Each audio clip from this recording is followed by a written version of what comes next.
बिस्मिल्लाहिर्रहमानिर्रहीम। अस्सलाम वालेकुम। आप देख रहे हैं प्रोग्राम न्यूज़ फीड और मैं हूं रुखशान मीर। नाजरीन, आज के प्रोग्राम में मुल्की सियासी सूरत-ए-हाल पर बात करेंगे। पाकिस्तान को बेशतर मसाइल का शिकार है पाकिस्तान। दो अहम इशूज़ जिस पर हम आज तफसीली बात करने वाले हैं। इलेक्शंस के मामले में मुसलसल ताख़ीर का सामना है, खा वो पंजाब और खैबर पख्तूनख्वा के हों या फिर विफाक के इंतखाबात हों। अब मामला यह है कि पाकिस्तान तहरीक इंसाफ और जमात इस्लामी ने सुप्रीम कोर्ट से रुजू कर लिया है। अब पाकिस्तान बार काउंसिल भी सुप्रीम कोर्ट के पास जा चुका है कि मुल्क में 90 रोज के अंदर अगर इंतखाबात ना करवाए गए तो मुल्क में सियासी बहरान जो कि पहले से पैदा है उसमें मजीद तोसी हो सकती है और हालात मुआशी तौर पर मजीद बिगड़ सकते हैं। अब पाकिस्तान मुस्लिम लीग खामोश है और पाकिस्तान पीपल्स पार्टी भी इंतखाबात का मुतालबा कर रही है कि 90 रोज के अंदर इंतखाबात होने चाहिए।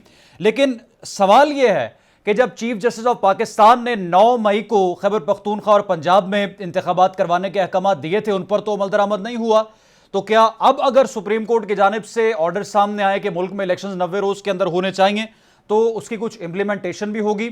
दूसरे नंबर पर मुल्क जिन मुआशी बहरानों का शिकार है उस पर हम बात करने वाले हैं कि अवाम तो सिविल नाफरमानी की जानिब जा रही है कि हमने इस महीने बिजली के बिल भी नहीं अदा करने और हमने मुकम्मल तौर पर बायकॉट करना है। अब हुआ यह है कि निगरान वजीर आजम ने 2 इजलास इस पर बुलाए, एक इतवार के रोज बुलाया, एक सोमवार के रोज बुलाया कि अवाम को रिलीफ देना है और अवाम ने भी उम्मीदें वाबस्ता कर ली कि शायद निगरान हुकूमत हमें कोई रिलीफ देगी।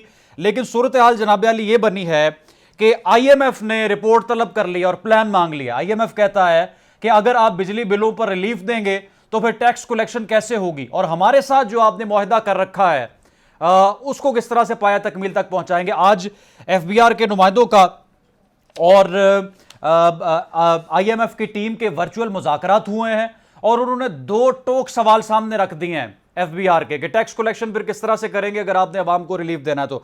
अब हालात किस तरफ जा रहे हैं और क्या 90 रोज के अंदर इलेक्शंस होने वाले हैं, बड़ा अहम सवाल है। ये मेरे साथ प्रोग्राम में साबिक एडवोकेट जनरल इस्लामाबाद जहांगीर जदून साहब मौजूद है, प्रोग्राम जियाकार हमें सार राना साहब ज्वाइन कर रहे हैं और माहिर मईशत डॉक्टर हसनैन जावेद साहब भी हमारे साथ मौजूद होंगे। जहांगीर जदून साहब, सबसे पहले मैं आपकी तरफ आऊंगा। सर, इस वक्त क्या सूरत हाल बन रही है? पीपल्स पार्टी तो खामोश है लेकिन मुतालबा कर रही है कि 90 रोज के अंदर इलेक्शंस हों। PTI, Jamaat Islami, Pakistan bar council राब्ता कर चुकी है सुप्रीम कोर्ट से। क्या सुप्रीम कोर्ट के अहकाम आ सकते हैं आपको कि इलेक्शंस हो और उन पर इंप्लीमेंटेशन भी होगी?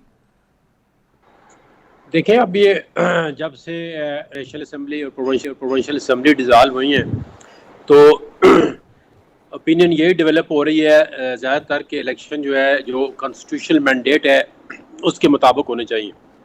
और कॉन्स्टिट्यूशन में कैटेगोरिकली ये क्लियर लिखा गया है, जो मतलब बिल्कुल फेयर ओपिनियन देने वाले लोग हैं, कि जो आर्टिकल 48 का सब आर्टिकल 5 है उसके तहत जो अगर प्रेसिडेंट असेंबली डिज़ॉल्व करता है तो वो 90 दिन के अंदर डेट देने का प्रेसिडेंट जो है वो पाबंद है और प्रेसिडेंट दे देगा और 90 दिन के इलेक्शन अंदर होने चाहिए।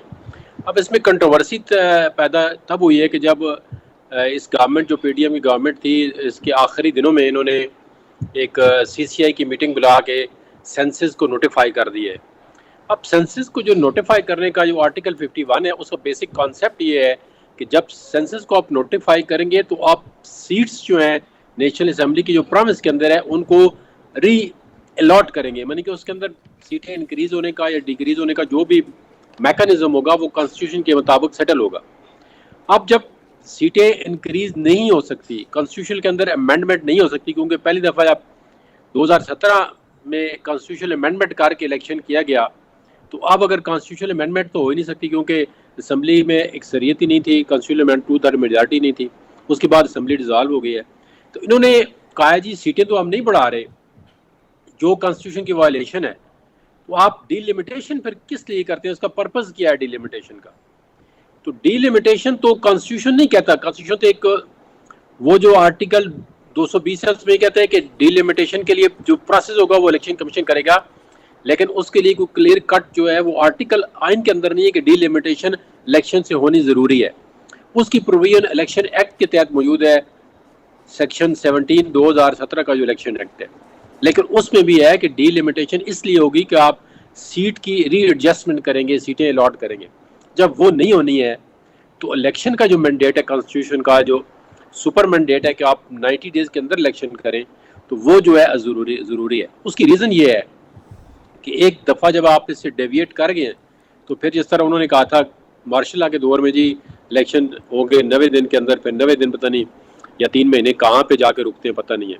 तो ये अब जो लोग हैं इनके अंदर ये तशवीश ये पैदा हो रही है कि इलेक्शन अगर एक दफ़ा अपने टाइम से आगे चले गए, डीलिमिटेशन होती है, डीलिमिटेशन के बाद उसका पता है जो चीज़ें मुरतब होती हैं उनको अगर कोई बंदा चैलेंज करता है हाई कोर्ट के अंदर, फिर हाई कोर्ट जो फैसले देती है फिर वो सुप्रीम कोर्ट के अंदर चला जाता है, तो ये प्रोसेस 4 महीने रुकेगा नहीं, ये आगे चला जाएगा। तो जब डीलिमिटेशन ही आपकी पूरी नहीं होगी with in the prescribe period, तो डेफिनेटली इलेक्शन फिर जो है वो 90 दिन तो क्या, फिर वो 6 महीने में भी होता हुआ नज़र नहीं आता। तो इस वजह से लोगों को, और जो पोलिटिकल पार्टीज हैं वो भी आगे आ रही हैं। हालांकि पीपल्स पार्टी उस सीसीआई के अंदर बैठी हुई थी, उनका एक चीफ मिनिस्टर था, बाकी चीफ मिनिस्टर थे, आल दो प्राविंस के जो चीफ मिनिस्टर थे वो अनइलेक्टेड थे। उस पर भी हम क्वेश्चन उठ रहे हैं कि जो सीसीआई की मीटिंग थी वो लीगली जस्टिफाइबल कॉन्स्टिट्यूशनली थी या नहीं थी। वो भी केस जो है वो आपने कहा है बार को सुप्रीम कोर्ट बार एसोसिएशन ने अपनी एक पिटीशन डाली है, वो सुप्रीम कोर्ट के अंदर उसको नंबर भी लग गया है और वो हो सकता है इस हफ्ते या अगले हफ्ते फिक्स हो जाए। तो अभी पीटीआई भी चली गई है, बाकी पार्टियां भी कह रही हैं। तो इलेक्शन कमीशन को अगर वो सुप्रीम कोर्ट उस सीसीआई की जो मीटिंग थी उसको कलअदम करार दे देती है या वो स्टे देती है जी उसकी मीटिंग कोई असर नहीं होगा, तो फिर 90 दिन में कोई रुकावट नहीं रहती ज़ाहिरी तौर पे। अब देखते हैं कि इसमें इलेक्शन जो है कराने में जो रुकावट है वो दूर होती है नहीं होती। तो पार्टी भी जो बुनियादी रुकावट, पार्टी भी मैं कह रही है सर आपसे ये 90 दिन जानना में। चाहता हूं कि बुनियादी रुकावट क्या हो सकती है। देखें, सियासी कुव्वतें अब सुप्रीम कोर्ट से रुजू कर रही हैं और मुतालबा ये अवाम की जानिब से भी किया जा रहा है कि 90 रोज़ के अंदर इलेक्शंस होने चाहिए ताकि पता तो चले कि मसाइल आखिर हर किसने करने हैं। माजी की जो हुकूमत थी वो मुआहदे तमाम तर करके चली गई, या उनके फैसले दुरुस्त थे गलत थे एक और बहस है, लेकिन केयर टेकर के जो वजीर है केयर टेकर सेटअप के, वो कहते हैं कि ये माजी के तमाम तर मुआहदों का खमियाजा अवाम भुगत रही है। अवाम कब तक भुगतेगी सर?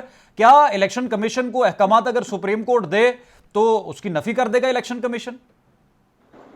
नहीं, इलेक्शन कमीशन की तो आईनी जिम्मेदारी है इलेक्शन कराना। अब इलेक्शन कमीशन जो आगे अपनी प्ली पेश कर रहा है, जो अपना आर्गूमेंट्स दे रहा है, वो यही दे रहा है कि डीलिमिटेशन हम पहले करेंगे उसके बाद इलेक्शन कराएंगे। तो अगर तो सुप्रीम कोर्ट कहती है कि डीलिमिटेशन की ज़रूरत नहीं है, कोई कॉन्स्टिट्यूशनल रिक्वायरमेंट नहीं है, इसको फिलहाल रोकें, क्योंकि अगर आप डीलिमिटेशन करेंगे तो कॉन्स्टिट्यूशन के डिफरेंट आर्टिकल है, आर्टिकल 48(5) और आर्टिकल 224, उसकी वायलेशन हो जाएगी। तो फिर हो सकता है इलेक्शन कमीशन मजबूर हो जाए कि इलेक्शन कराने हैं। और पीपल्स पार्टी, आपने सारी पोलिटिकल पार्टियां अगर कहती हैं जी इलेक्शन 90 दिन के अंदर हो जाए, बाज़ पार्टियां ये कह रही हैं कि डीलिमिटेशन के पीरियड को कम किया जाए, वो 2 महीने के अंदर या 3 महीने के अंदर। लेकिन एक दफ़ा डीलिमिटेशन के कॉन्सेप्ट को एक्सेप्ट कर लिया गया, ये शुरू हो गई, तो फिर उसकी लिमिट कोई नहीं है। क्योंकि जो बंदा भी इफेक्ट होगा, जो यूनियन कौंसिल या जो किसी भी एरिए में कोई चीज़, एक ब्लॉक जो है इफेक्ट होगा, वो आगे लिटिगेशन में आ जाएंगे, फिर ये काम लंबा चलता रहेगा। तो अगर इलेक्शन कमीशन को सुप्रीम कोर्ट डायरेक्शन दे देती है कि जी जो सीसीआई की मीटिंग थी वो आप पे बाइंडिंग नहीं है, उसको हम फिलहाल स्टे कर रहे हैं उसके डिसीजन को, तो फिर मैं हर इलेक्शन कमीशन के पास कोई ऐसा जवाब समझे या बहाना समझे वो नहीं रहेगा कि वो इलेक्शन नहीं कराता। वो उसका कॉन्स्टिट्यूशनल मैंडेट है, उसने हर हालत में इलेक्शन कराने हैं 90 दिन के अंदर। ठीक है इसार राना साहब, आपकी खबर सर दुरुस्त साबित हुई है कि पीपल्स पार्टी और पीटीआई मामले पर एक पेज पर आ चुके हैं, लेकिन सर नून लीग की जानिब से खामोशी है, इसकी क्या वजह हो सकती है? क्या लगता है नून लीग को कि उनकी हुकूमत बनेगी अगर इलेक्शंस हो और हालात उनसे काबू में नहीं आएंगे, आउट ऑफ कंट्रोल होंगे? देखिए, नून लीग को इसलिए सपोर्ट करती है ये सिचुएशन कि जितनी महंगाई बढ़ेगी और वो जितने अवाम तकलीफ में जाएंगे तो गालियों का रुख नून लीग से हटके निगरान हुकूमत की तरफ चला जाएगा और उन्हें मौका मिल जाएगा ये कहने का कि देखें जी हम तो सिर्फ जो कब्र है उससे निकालते थे, तो ये तो कफन भी उतार रहे हैं। और उन्हें एक अपने इलेक्शन के लिए एक नैरेटिव मिल जाएगा जो अब उन्होंने शुरू कर दिया है। हंसी की लतीफे की बात यह है कि मुस्लिम लीग नून भी बिजली के बिलों के खिलाफ एहतजाज कर रही है, यानी कि ये वाहिद मुल्क है जिसमें कातिल जो है वो मकतूल के साथ खड़े होकर सबसे ज्यादा नारेबाजी कर रहे हैं। तो ये नून लीग को तो बिल्कुल हक में जा रही है ये बात। अब दूसरी चीज ये है कि अभी मेरे मोअज़्ज़िज़ दोस्त जो बात कर रहे थे कि सुप्रीम कोर्ट मुश्तरका वो जो मुफादात के वो इजलास था उसको नल एंड वाइड कर दे तो मामला सीधे हो जाएंगे। तो सुप्रीम कोर्ट ने जब पंजाब और केसी के लिए इंतखाबात की कहा था तो तब उन्होंने कौन सा मान लिया गया था किसी ने? ये फेयरी टेल अच्छी तो लगती है एक अफसाना के जी सुप्रीम कोर्ट कहे तो यूं हो जाए। तो सुप्रीम कोर्ट ने तो इलेक्शन की पंजाब में और केपीके में भी कहा था, तो उनकी कौन सी किसी ने मान ली थी तब? आज अंदाजा करें कि वजारत कानून किसी भी आप निगरान हुकूमत के बंदे से पूछें इलेक्शन कब होंगे तो वो कहते हैं ये हमारा काम नहीं है। लेकिन वजारत कानून का ये काम जरूर है कि वो कहेगा नहीं सदर साहब अगर ये कह रहे हैं कि इलेक्शन हो तो वो गलत है। इलेक्शन कमीशन का इख्तियार है कि वो करे। इलेक्शन कमिश्नर कौम के रियासत के सरबराह को कह रहे हैं कि भाई मैंने तुझसे नहीं मिलना और उसी दिन वो अमरीकी सफीर से मिलते हैं और उनसे हिदायत लेते हैं। तो इससे आपको बात समझ नहीं आ रही कि मुल्क के अंदर आइन कानून ये वो सब खत्म हो चुके हैं। अब माइट इज राइट और जो क्या कहते हैं हमारे निगरान दोस्त हैं ये उनका फैसला होगा कि वो कब इलेक्शन कराते हैं। और मैं आपको फिर बता रहा हूँ कि इलेक्शन तो होने ही नहीं, मुझे तो 2024 में भी इलेक्शन होते नजर नहीं आ रहे और ये सारे लोग इसी तरह रोते पीटते रह जाएंगे। और फिर बकौल जावेद लतीफ के एक वक्त आएगा कि नवाज शरीफ भी कासिम के अब्बू की आवाज में आवाज मिला के एक जगह खड़े हो जाएंगे। अभी तो पीपल्स पार्टी और वो हुए, आगे चल के देखिएगा कि ये भी होगा। सर आप दुरुस्त फरमा रहे हैं, मजाक तो बन चुका है। जिस तरह से आपने कहा कि 9 मई को इंतखाबात के अहकामात आए लेकिन उस पर अमल दरामद नहीं हुआ। अब आज की खबर सर देख लें कि बिजली बिलों पर रिलीफ देने का हुकूमत ने वादा किया, तो साथ ही IMF ने रिपोर्ट तलब कर ली है कि आप किस तरह से भी टैक्स कलेक्शन करेंगे और वर्चुअल मीटिंग भी हुई है FBR के नुमाइंदों के साथ। लेकिन सर इस सारी सूरत हाल में फिर मोर्द इल्ज़ाम कौन है? केयर टेकर तो कहते हैं हमने तो किया ही कुछ नहीं, माजी के सारे मंसूबे हैं, उसकी कड़ी है ये सब कुछ तो होगा। देखें बात यह है कि वक्त करता है परवरिश परसों, हादसा एकदम नहीं होता। ये कोई आज जो हम फसल काट रहे हैं ये कोई 1-2 दिन की नहीं है। जब मोहतरमा बेनजीर भुट्टो ने IPP से मुआहदा किया था तो ये तय हो गया था कि हमारा फ्यूचर क्या होगा। IPP के नाम पे हमने ईस्ट इंडिया कंपनी को पाकिस्तान में दावत दी, वो आके बैठ गए। फिर हम वाहिद मुल्क हैं जो डीजल से और पेट्रोल से जो है बिजली पैदा करते हैं। पेट्रोल डीजल आता है डॉलर से, डॉलर हमारे काबू में नहीं है। जब हम डॉलर से वो खरीदेंगे तो बिजली बनाएंगे तो इतनी होगी। अभी तो आपने सितंबर में जाके अक्टूबर में जाके 90 रुपए पर यूनिट देने, तो आपके आगे सिवाय तबाही के कुछ नहीं है। अनटिल अनलेस हम कोई एक आउट ऑफ द बॉक्स फैसला नहीं करते, और आउट ऑफ द बॉक्स फैसला करते हैं वो लोग जिनको अवामी भरपूर मैंडेट हासिल होता है, जिनके पीछे अवाम खड़ी होती है।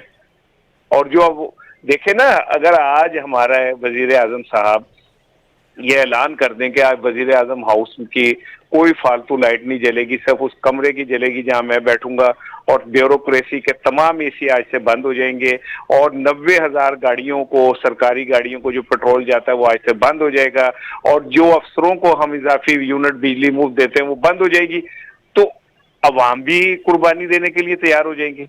लेकिन जब उन्हें नजर आ रहा है कि सारी कुर्बानी ये हमसे मांग रहे हैं और खुद गर्मियों के अंदर 3 पीस सूट पहन के टाई लगा के आप एक एयर कंडीशन कमरे में बैठ के गुफ्तगू कर रहे होते हैं, तो कौम अब बेवकूफ है, उसे नहीं समझ आ रही। एक धूप में जलते हुए रेहड़ी के ऊपर खड़े होने वाला कि मेरा ये फैसला ये कर रहा है हमारा सियासतदान अरबपति, हमारा जज अरबपति, हमारा ब्यूरोक्रेट अरबपति, हमारे अफसरान अरबपति, हमारे वुजरा अरबपति, और किन पे हुकूमत कर रहे हैं जिनके पास खाने को रोटी नहीं है। तो जब तक कोई ऐसी क़यादत सामने नहीं आती जो अवाम में से निकल के आए, अवाम के मसाइब को समझते हुए अवाम के अंदर, शहबाज शरीफ साहब मुसलसल फरमाया करते थे मैं अपने कपड़े बेच के ये कर दूंगा, मैं वो कर दूंगा, और उसके बाद वो और इसहाक डार लंदन भाग गए इलेक्शन ये अपनी हुकूमत खत्म करने। तो क्या पाकिस्तान किसी की नौ आबादियाती रियासत है जिसमें वो वहां से लंदन से आते हैं, यहाँ आके हुकूमत करते हैं, और उसके बाद इसहाक डार मुल्क का बेड़ा गर्क करके तबाह करके भाग गया? तो क्या कोई उसे बुलाने वाला है? वापस आके उससे कोई पूछ सकता है कि तूने ये मुल्क के साथ जो तबाही की, तू तो कह रहा था मैं आऊंगा। डिफॉल्ट से बचाया, PTI ने किया सारा बेड़ा गर्क। अच्छा, अब डिफॉल्ट के सुन ले कि व्हाट इज डिफॉल्ट। अगर श्रीलंका डिफॉल्ट हुआ और उसके अवाम अभी भी मुतमईन है, तो फिर वो डिफॉल्ट कहां से हो गया? पाकिस्तान डिफॉल्ट नहीं हुआ और अवाम डिफॉल्ट हो गई। अवाम भूखे मरने लगे, खुदकुशियां करने लग गए, उनके घरों के अंदर चूल्हे वो जलने बंद हो गए। तो और डिफॉल्ट किस चिड़िया का नाम है? डॉलर 300 से ऊपर चला गया तो डिफॉल्ट और किस चिड़िया का नाम है? बिजली 90 रुपए तक चली जाएगी तो और डिफॉल्ट किस चीज का नाम है? वो आप श्रीलंका के डॉलर को देख लें और अपने डॉलर को देख लें, कितना फर्क है। उन्होंने 1 माह 1.5 माह में अपने सारे मसाइल को हल कर लिया। तो डिफॉल्ट किस चीज का नाम है? खाली आप एक लफ्ज डिफॉल्ट लिख दे के नहीं किया और वो कह दे कि नहीं, वो भाई डिफॉल्ट तो मुल्क हो चुका है। मुल्क के लोगों से पूछे ना कि आप डिफॉल्ट जिंदगी गुजार रहे हैं या नहीं गुजार रहे।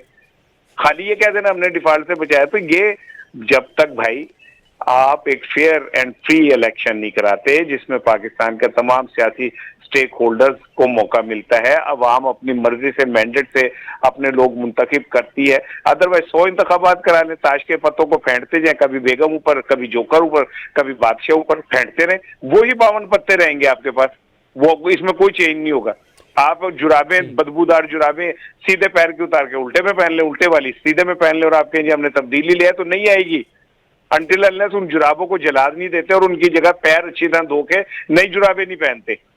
ठीक ये है, सारा ऐसे ही रहेगा।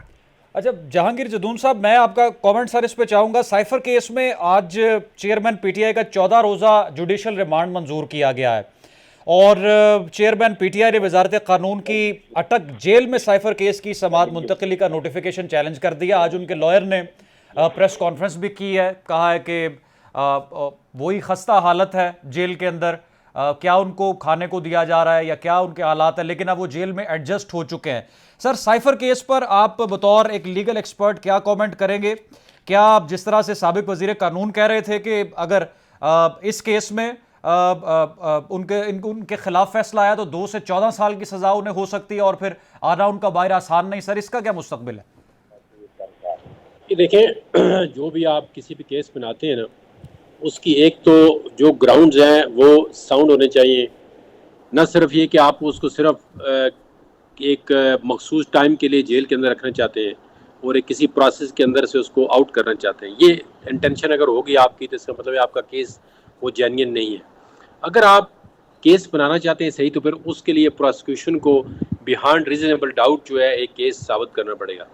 तो अब ये जेल के अंदर जो कोर्ट्स लगाई है, ये तो प्रोविंशियल गवर्नमेंट के पास अंडर सेक्शन 9 सब सेक्शन 2 के पास पावर होती है कि कोई अगर सिचुएशन ऐसी हो कि वो जेल के अंदर को ट्रायल हो सकते हो सकता है। लेकिन एक देखें, जब ऐसी चीज़ें होती हैं तो जो फंडामेंटल राइट होता है एक्यूज का आर्टिकल 10A का, उसकी अगर आप वायलेशन कर रहे हैं, टू एसेस टू मीडिया भी नहीं है, एसेस टू लॉयर्स भी है कि एज सच नहीं है, इस तरह ओपन कोर्ट में होती है। फिर आप साइबर के अंदर आप पहले कह चुके हैं ये उस तरह की ओपन कोर्ट नहीं होगी, ये कंट्रोल कोर्ट होगी। जज के जो कहेंगे ये फलाना बंदा अंदर रहे, जो उसके वकलाएँ 2 तो बाकी ये सारे बाहर चले जाएँ। तो इस तरह फिर इस जो आप ऐसा ट्रायल करेंगे तो इसके अंदर शकूक जो है वो ज़्यादा शुबात पैदा हो जाएंगे। तो फिर आप जो आर्टिकल 10A है fundamental right under the constitution, वो आप अक्यूज को नहीं देंगे। तो डेफिनेटली फिर आप अगर कोई कोर्ट उसको सजा भी दे देती है तो वो कुछ अरसे के लिए होगी, तो फिर आगे जाके हाई कोर्ट और सुप्रीम कोर्ट में जिस तरह बाकी केसों के साथ होता है, इसके साथ भी वही इशू होगा। तो कहने का मतलब ये है कि अगर आप किसी को समझते हैं कि इसने कोई ऑफेंस किया है, कोई स्टेट सिक्योरिटी ब्रीच की है, या जो आपने ऑफेंसेस पे बनाया है, या ऐसी कोई इन्फॉर्मेशन है डिस्क्लोज की है, उसके लिए फिर आपको एक रीज़न बड़ी साउंड चाहिए होगी। क्योंकि देखें ना, इस केस के अंदर पहले एक ऐसा बहुत बड़ा आपने डेंट पहले खुद ही क्रिएट कर दिया है कि जो बंदा प्रिंसिपल सेक्रेटरी जो है प्राइम मिनिस्टर का वो जिम्मेदार होता है, उसको आपने आके स्टेटमेंट एक सीक्रेट तरीके से उसकी रिकॉर्ड कराई है, ना पता है वो प्रूवर बना है, ना पता है वो उसने as a witness statement record कराई है। तो इसमें फिर शकूक शुबहात जो है वो बहुत ज़्यादा जन्म लेंगे, जो अल्टीमेटली फ़ायदा जो है वो एक्यूज़ को हो जाएगा। ठीक है इसार राना साहब, एक स्टेटमेंट आज पीपल्स पार्टी के रहनुमा शर्जील इनाम मेमन का सामने है, सर इस पर तो कमेंट करें। कहते हैं कि 25 रोज़ में चेयरमैन पीटीआई की चीखें निकल गई हैं और वो बड़े परेशान हैं। वकील उनके कहते हैं कि वो जेल में एडजस्ट हो चुके हैं और सारी उन्होंने किताबें पढ़ ली हैं। सर ये जो इस तरह के स्टेटमेंट्स आ रहे हैं, इस पर क्या कहेंगे आप उनके मुखालफिन की जानिब से? इसार राना साहब, मेरी आवाज आ रही है आपको? जी सर, आ रही है आपकी आवाज। मैं कह रहा हूँ कि कासिम के वालिद मोहतरम के साथ क्या गुजर रही है ये तो उनके वकील बता सकते हैं, या जब तारीख लिखी जाएगी तब पता चलेंगे। लेकिन मैं तो ये जानता हूँ कि कासिम के वालिद मोहतरम ये कह के कि ईंट से ईंट बजा देंगे कह के दुबई नहीं भागे थे। वो यहीं खड़े सब चीजों को फेस कर रहे हैं। अगर उन्होंने गलतियां की हैं और उन्होंने सियासत को चैलेंज किया तो उसकी उन्हें सजा भी मिल जाएगी। मैं उसके हक मैं मतलब मैं उसी कह रहा कि उन्हें नहीं मिलनी चाहिए, अगर की है तो मिलनी चाहिए, अगर नहीं की तो तारीख क्लियर कर देगी।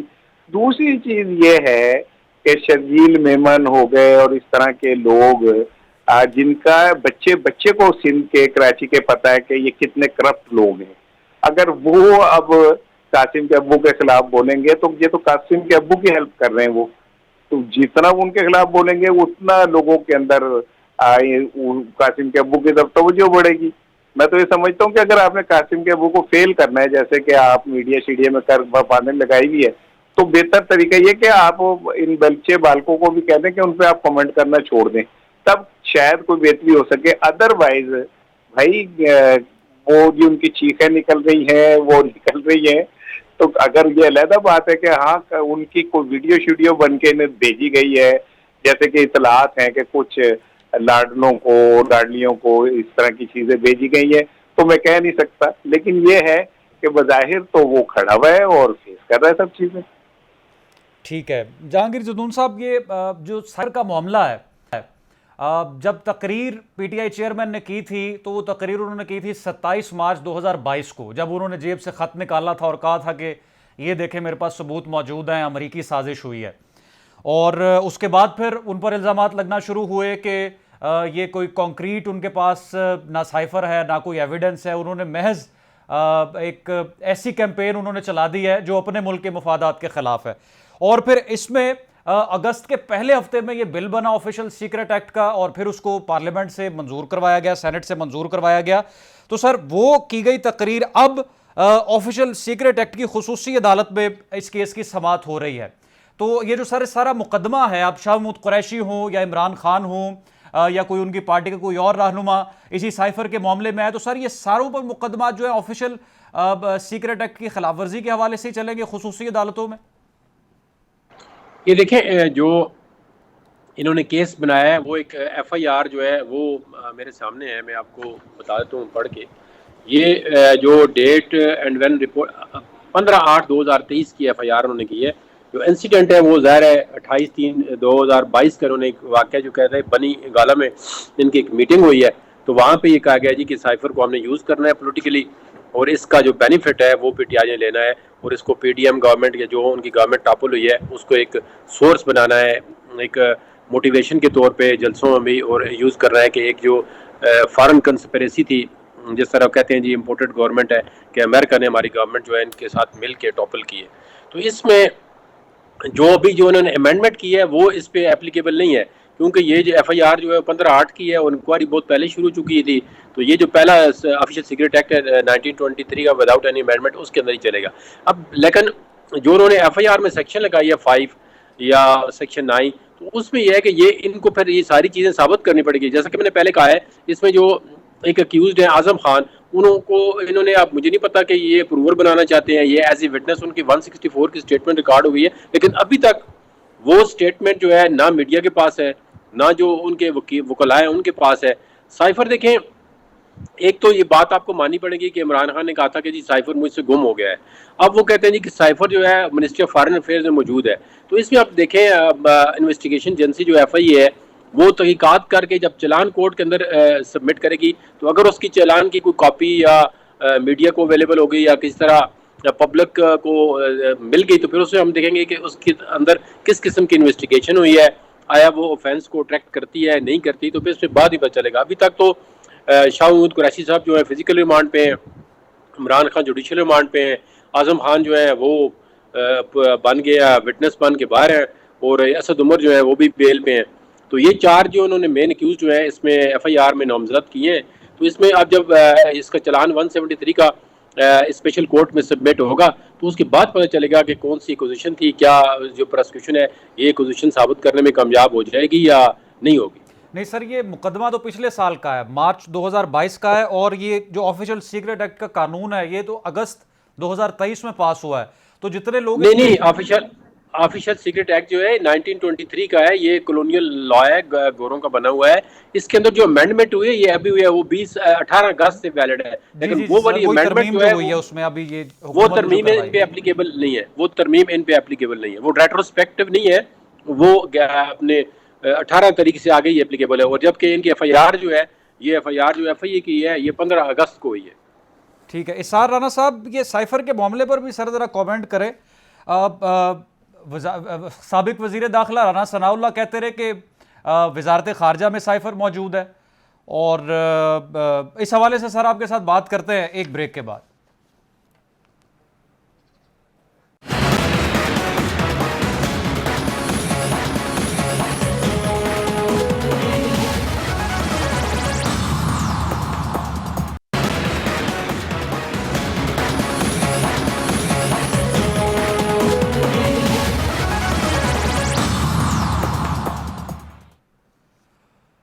वेलकम बैक नाजरीन। आज जो वर्चुअल मुज़ाकरात हुए हैं IMF की टीम और FBR के नुमाइंदों के, उस हवाले से हम प्रोग्राम में बात करेंगे।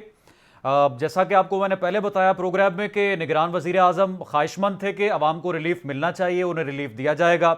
इतवार और सोमवार को उन्होंने मीटिंग्स भी बुलाई, लेकिन IMF ने फौरी तौर पर रिपोर्ट मांग ली है। अब FBR की जानिब से कहा गया है कि रवा माली साल का हदफ हासिल कर लिया जाएगा, और IMF हुकाम ने FBR से पूछा कि बिजली बिलों में अगर रिलीफ दिया जाए तो टैक्स वसूलियों में कितनी रकम कम होगी। बिजली बिलों में रिलीफ टैक्स कम देंगे या किसी और मद से ये निकालेंगे। यानी उन्होंने इशारा दिया कि अगर आपने बिजली बिलों में रिलीफ देना है तो आवाम को पेट्रोल में पकड़ लें, या किसी और जो बुनियादी ज़रूरत है, जो नेसेसिटी है, अब वहाँ से आप टैक्स कलेक्शन कर लें।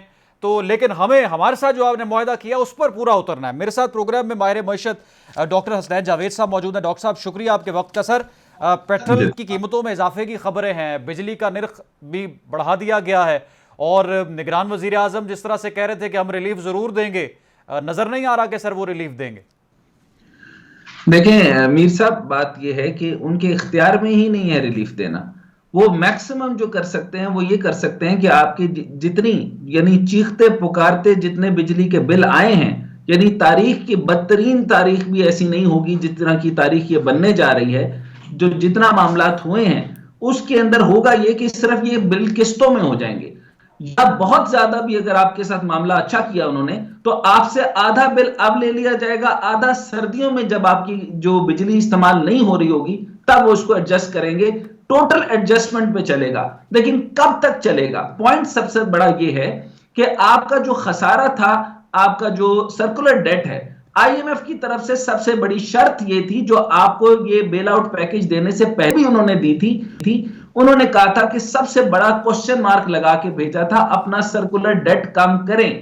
और अब उन्होंने जब जबरदस्ती आपको डंडे के जोर पे कहा, जो कि आप बिल्कुल उन्होंने ठीक कहा, उनकी कोई गलती नहीं है, उन्होंने आपको कहा कि ये जो आपने IPPs को आपने जो कैपेसिटी पेमेंट्स करनी है, इनकी पेमेंट करके आप अपने गर्दिशी कर्जे को 2.64 से ट्रिलियन यानी 2.64 खरब से कम करके 2.128 पे करें, यानी तकरीबन 4.5 अरब रुपए आप उनको पे करें और अपने गर्दिशी कर्जे को कम करें ताकि आपका बैलेंस मुकम्मल हो सके। सो पॉइंट यहां पर यह है कि कहां से पूरे करेंगे, किस तरह से पूरे करेंगे। एक्सपोर्ट्स हो नहीं रही, इंपोर्ट्स हो नहीं रही, इंपोर्ट्स बिल आपका आते जा रहे हैं, और आपका मुल्क जो है वो इस टाइम पर कंप्लीट डॉलराइजेशन का शिकार हो चुका है। इसकी बहस में मैं बाद में जाऊंगा आप ही के प्रोग्राम में, कि एक बहुत बड़ी साजिश के तहत जब डार साहब आए थे तो वो डॉलराइजेशन के साथ आए थे, आपके मुल्क को पनामा बनाने आए थे, आपके मुल्क को इक्वाडोर बनाने आए थे, आपके मुल्क को अर्जेंटीना बनाने आए थे। ये एक बहुत बड़ी साजिश है, वो मैं बाद में बताऊंगा। लेकिन जो बिजली का मैटर है आप बता रहे हैं, इसके साथ फ्यूल और गैस के अंदर उन्होंने आपको हिंट दे दिया कि आपने जहां से भी करनी है आपको 10, 12, 15 इस हिसाब से फौरी तौर पे बढ़ा दिया जाएगा, और आपकी ये सारे नर्ख बढ़ेंगे। इन सब के नर्ख बढ़ने के साथ ही तमाम कमोडिटीज आपकी जो हाइपर इन्फ्लेशन पे चली जाएगी, यानी 60% से ऊपर जो है वो इन्फ्लेशन चली जाएगी। अगर आप सिर्फ समझने की कोशिश कीजिए तो आप ये देखें, जो 1994 के अंदर आपने पॉलिसी बनाई थी, मुतारिफ करवाई थी, ये बेनजीर साहिबा का दौर था। आप अंदाजा कीजिए कि उन लोगों को यह एहसास तक नहीं हुआ कि ये पावर पॉलिसी जो बनाने जा रहे हैं इसके अंदर आप वो एग्रीमेंट्स क्या करने जा रहे हैं। तो 3 चीजें उसमें इन्वॉल्व थी, यानी purchase power agreements. In purchase power agreements के अंदर टैरिफ उनकी मर्जी का, एग्रीमेंट्स उनकी मर्जी के, पैसे उनकी मर्जी के, और इतना बड़ा हदफ के 390 अरब रुपए उसी वक्त उनको प्रॉफिट आना शुरू हो गया था। तो 16 से 17 आईपीपी कंपनीज थी जिनको ये दिया गया। तो मुल्क के अंदर जो है वो 41,000 मेगावाट बनाने की कैपेसिटी है, खपत आपकी 28,000 है, लेकिन ट्रांसमिशन लाइंस ना होने की वजह से, लाइन लॉसेस के बावजूद और सारी की सारी बिजली चोरी, आप सिर्फ और सिर्फ किस तरीके से अपने आप की जान छुड़ा सकते हैं कि मैं अपना एसी बंद कर दूंगा। आप मजाक बना रहे हैं। आप 26 के काफले के अंदर जाते हैं, आप एसी 2 कर लीजिए लेकिन हमारे यूनिट कम कर दीजिए, आप हमें मार दीजिए, जो मर्जी कीजिए, बच्चों का दूध, बच्चों के यानी 200 यूनिट भी आप नहीं देने दे रहे। आप हद कर रहे हैं कि आप अंदाजा कीजिए कि 12,600 का ये वाला मामला बना, और फिर 400 का अगर आपके पास बिल आ रहा है तो उसकी जो 20,000 मेरे अंदाजे के मुताबिक जो इन्होंने टैरिफ इंट्रोड्यूस करवाए थे बेस स्टैंडर्ड के ऊपर, उसके ऊपर जो है वो बिजली का बिल आप घरों में बेच रहे हैं 50,000 60,000, तो खुद सोजियां नहीं होंगी तो क्या होगा। एक मैक्सिमम किसी की तनख्वाह अगर 40,000 है, उसके घर में 70,000 का बिल आ रहा है। खुदा का खौफ नहीं, और 19 किस्म का, मैं दोबारा से गर्दान अलाप के बताना नहीं चाह रहा, इनकी जुर्रत कैसे हो सकती है कि ये सेल टैक्स लगा दें, इनकी जुर्रत कैसे हो सकती है कि एडवांस टैक्स लगा दें, इनकी जुर्रत कैसे हो सकती है कि जो बिजली इन्होंने इस्तेमाल ही नहीं की, तो आप सिर्फ और सिर्फ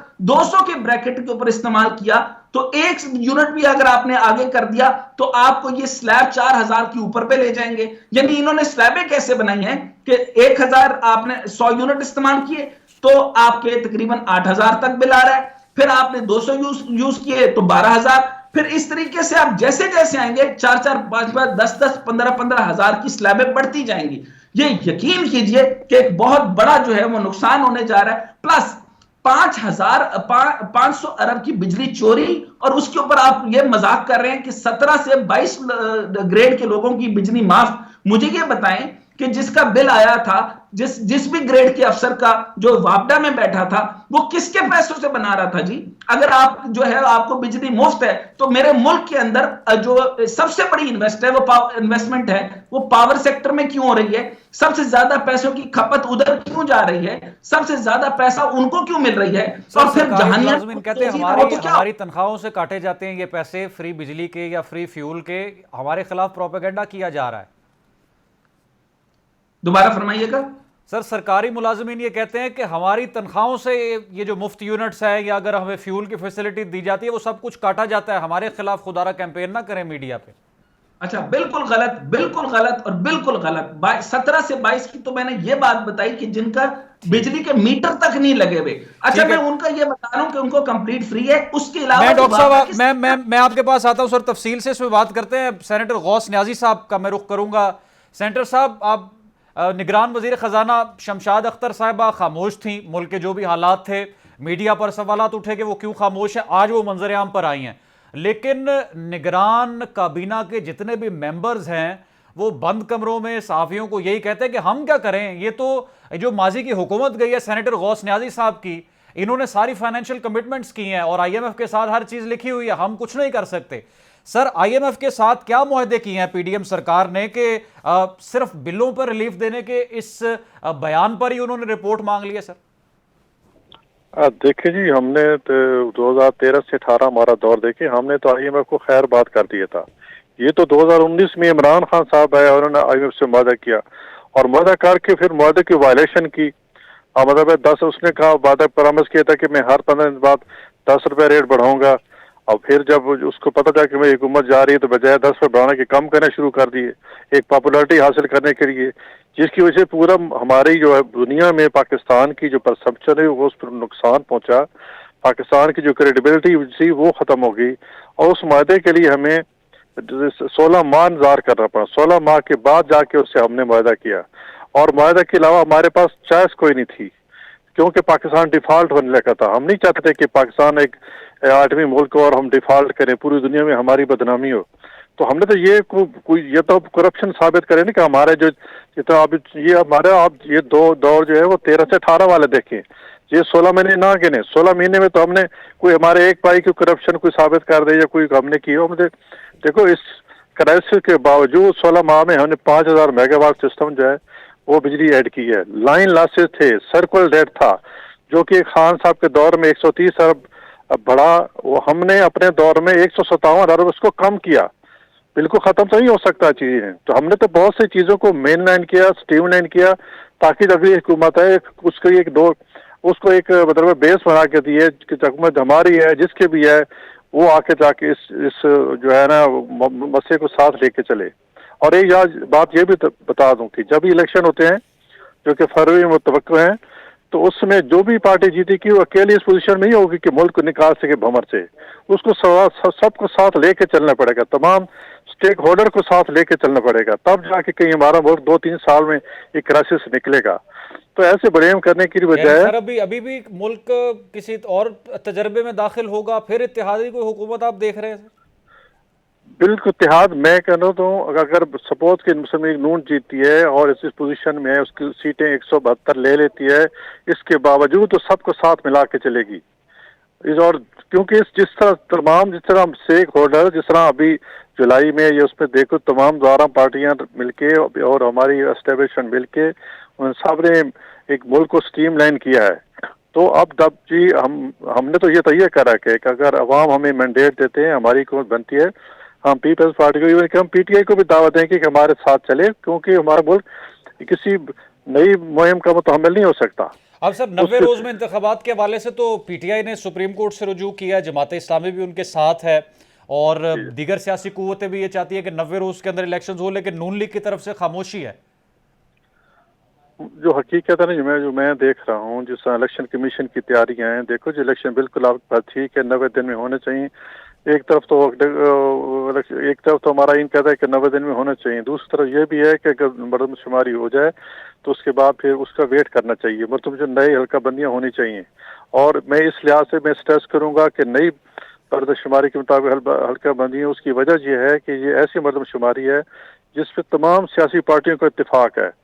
2017 की मरदमशुमारी पे सिंध की जो पार्टी हैं उनको बड़ा जो है ना सख्त तहफ़्फ़ुज़ात थे और वो बड़ी मुश्किल से हम उस वक्त अलवी इलेक्शन हुए थे और मैंने आइन में तरमीम की थी, क्योंकि अपोजिशन लिस्टें थी तो हमने आइन में तरमीम करके उस पर लिस्टों पर इलेक्शन कराए थे।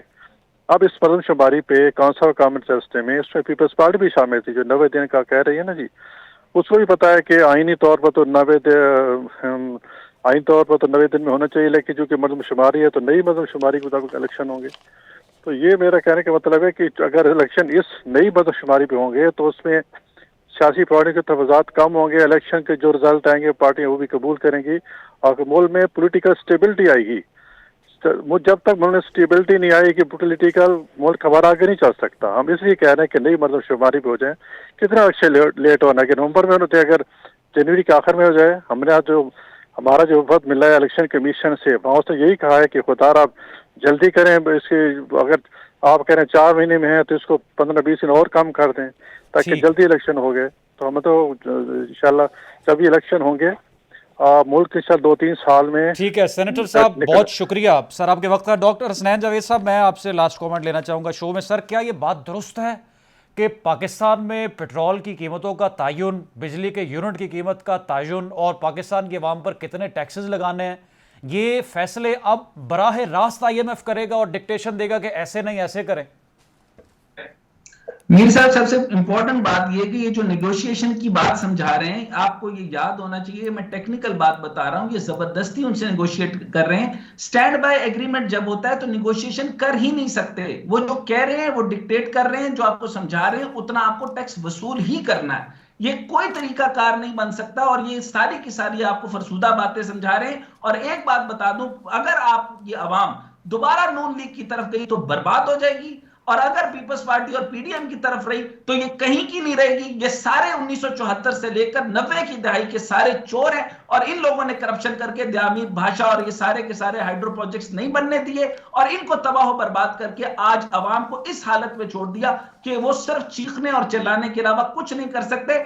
आपका स्टेयरिंग व्हील, आपका वजारत खजाना इस टाइम पे कंप्लीटली आईएमएफ के हाथ में है और आईएमएफ आपके साथ नया सलूक नहीं कर रहा। आप लोगों को बता रहा है कि आपकी ब्यूरोक्रेसी चोर है, आपके लोग चोर हैं, आपके सेनेटर चोर हैं, आपके सियासतदान चोर हैं, और इसके अंदर सारे पावर सेक्टर के अंदर इन्वॉल्व कितने बड़े बड़े खाते हैं, जरा सेनेटर्स के नाम अगर यानी मैं सर आपको ये निगरान बता दूं, वजीर आप खारजा इस नहीं वक्त चला बिल्कुल सकते। बेबस हैं। आपके वजीर खारजा का, आपके वजीर खजाना, आपका वजीर खारजा, आपका वजीर आजम, वजीर खजाना, इनका निगरान कोई वजीर तुक ही खजाना। नहीं है। जी क्या फरमा रहे हैं? मैं कह रहा हूं सर निगरान वजीर खजाना इस वक्त बिल्कुल बेबस हैं, कुछ नहीं उनके काबू में। निगरान वजीर खजाना का इसी इतनी ही है कि जो बातें वो आगे से सुन रही हैं वो आपको कम्युनिकेट कर देंगी। इसको आप सियासी रंग देकर जितना मर्जी अवाम को बेवकूफ बनाना चाहें बना लें। काकड़ साहब ने जितनी इंजॉयमेंट करनी है वो इंजॉयमेंट कर लें। He can not do anything, ये मैं आपको लिख के दे सकता हूं। ठीक है, माहिर मुअश्शत डॉक्टर हसनैन जावेद बॉस न्याजी पाकिस्तान मुस्लिम लीग नवाज से और सीरत तजियाकार इसार राना साहब प्रोग्राम में हमारे साथ मौजूद थे। नाज़रीन कल दोबारा मुलाकात होगी, इजाज़त दें, अल्लाह हाफ़िज़।